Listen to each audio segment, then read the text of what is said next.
Welcome back to another Explainer. Today we're diving into one of the absolute most incredible biological transformations on the planet.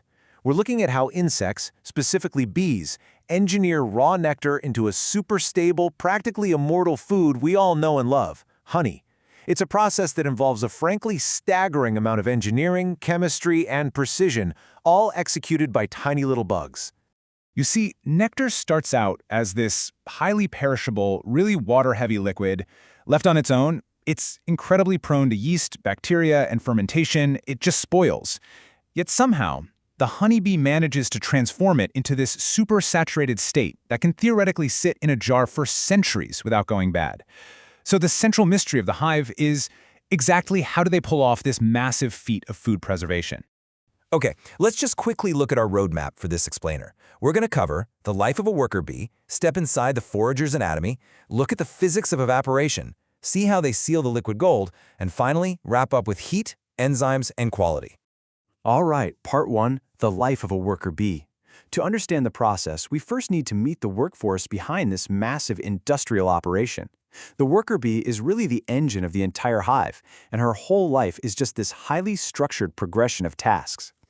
A worker bee's career is strictly dictated by her age. For her very first 2 days, she's put right on cleaning duty, prepping brood cells. Then, from days 3 to 12, she gets promoted to a nurse, feeding the young. By the time she hits 2 weeks old, her wax glands are fully active, so she moves to comb production.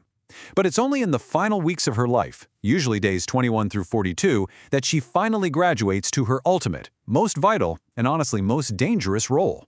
She becomes a foraging bee, venturing up to 3 kilometers away just to gather nectar. The crazy thing here is the harsh toll that foraging actually takes on the bee's body. During those intense summer months when nectar collection is completely maxed out, a worker bee essentially works herself to death in just 2 to 6 weeks. Compare that to a winter worker bee. She gets to stay inside the safety of the hive to regulate temperature, and she can live up to 20 weeks. It just shows how highly resource-intensive the honey-making process really is. It literally costs the colony thousands of lives. Moving on to part 2, inside the forager's anatomy. Think of her as a flying chemical plant. Let's zoom in and see the exact biological equipment that allows this tiny insect to process that raw nectar. Take a look at this highly specialized internal equipment. Right there is the crop, which is also known as the honey stomach. Now keep in mind, this is totally distinct from her true digestive stomach. When a bee collects nectar, she stores it right here in the crop. And simultaneously, her salivary glands, specifically the hypopharyngeo glands if we're being technical, add a crucial enzyme called invertase to the nectar. This enzyme is a game changer. It immediately kicks off the chemical breakdown of complex sucrose into simpler, much more stable sugars like fructose and glucose. And right at the end of that honey stomach sits an absolutely incredible piece of anatomy called the proventriculus. Honestly, think of the proventriculus as the bee's built-in, highly active quality control filter. It's made up of 4 constantly moving lips that literally sieve out solid particulates. We're talking rogue pollen grains or even bacteria. It passes that junk into the bee's true stomach for digestion, all while keeping the actual payload of nectar perfectly pure and uncontaminated for the journey back to the hive. Now, to power all of this heavy lifting, the bee has an open circulatory system filled with a fluid called hemolymph. But here is the catch. Unlike human blood, a bee's hemolymph does not transport oxygen. Not at all. It only moves food and waste. So, because their blood completely lacks any oxygen-carrying capabilities, the bee requires a totally different, incredibly specialized respiratory system to fuel the massive energy demands of flying and processing nectar. To solve this, they breathe through things called spiracles. These are microscopic, muscular valves located right on the exterior of their bodies, usually surrounded by these little protective hairs. Bees have pairs of them running all along their thorax and abdomen. So oxygen enters directly through these exterior valves and travels straight down a network of tracheal tubes right to the cells that need it. It's a highly efficient direct delivery system that keeps these tiny workers firing on all cylinders. Which brings us to part 3, the physics of evaporation. So picture this. The forager has returned to the hive. Her honey stomach is completely full of that enzyme-rich nectar. It's filtered, and it's ready to go. Now the colony has to tackle the actual physics of water reduction. Remember that nectar arrives at the hive containing up to 80% water. If they just left it alone, it would ferment pretty much immediately. The bees solve this with an intense 2-stage evaporation process. Step 1 is active evaporation. The forager bee regurgitates a droplet of nectar onto her tongue, so yeah, honey is essentially highly engineered bee vomit. She exposes it to the warm hive air, continuously drawing it back in and out for about 20 minutes. This bubbling action completely maximizes the surface area. Then comes step 2, which is passive. The nectar gets spread super thinly into the honeycomb cells, while house bees literally stand at the hive entrance and vigorously fan their wings. This creates a continuous dry airflow right over the comb. The whole goal of this exhausting, nonstop ventilation is to drop that moisture content from 80% all the way down to roughly 17 or 18%. And reaching that critical sub-18% moisture threshold, that is literally a matter of life and death for the colony's winter food supply. At this exact level, the sugar concentration creates an environment where absolutely no microbe can survive.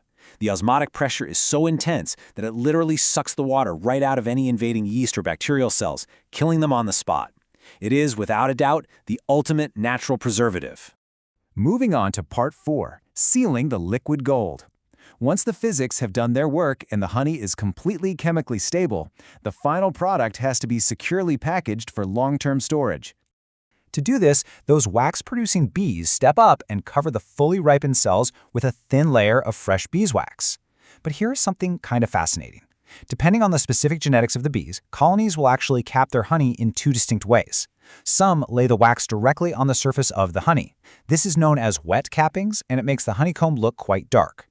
Other colonies, though, leave this tiny little pocket of air between the honey and the wax. Those are called dry cappings, and it gives the comb this really bright, pristine, white appearance. No matter which method they use, though, both perfectly protect that honey from drawing any moisture back in from the outside air. All right, finally, let's look at part 5, heat, enzymes, and quality. Nature has done its part flawlessly up to this point. So now let's explore how human processing, specifically the heat used during extraction and commercial bottling, actually impacts this perfectly engineered product. To really gauge honey quality, scientists track 2 main parameters. First is that natural enzyme we talked about earlier, invertase. The second is a compound called HMF, which naturally forms anytime sugar gets heated. Just take a look at what happens here. Notice how even gentle heating, just 35 degrees Celsius for 24 hours, causes that delicate invertase to start breaking down. Push that to 55 degrees, and the invertase is slashed by over half. And if you expose honey to severe heat, like 75 degrees Celsius, the invertase is almost completely wiped out, while those HMF levels absolutely skyrocket. So what this ultimately means is that HMF and invertase basically act as the chemical fingerprints for honey processing. If a lab wants to know if a batch of honey has been aggressively boiled for mass commercial bottling, a huge spike in HMF is the absolute most reliable indicator of severe heat damage. On the flip side, if they just want to know if the honey was slightly warmed, checking those fragile invertase levels will give them the exact answer. By tracking both of these markers together, we can accurately measure exactly how fresh, raw, and undamaged that honey truly is. The journey of nectar is honestly nothing short of an industrial miracle. It's engineered by millions of tiny workers literally sacrificing their incredibly brief lives just to create a food that defies decay. I really hope this explainer leaves you marveling at the hidden biology, the crazy chemistry, and the sheer labor behind every single drop of honey you eat. So the next time you pop open a jar from your pantry, you've got to ask yourself, has this been preserved exactly as the bees intended, or has human processing completely overwritten nature's perfect recipe? Thanks for hanging out with me for this explainer, and keep learning.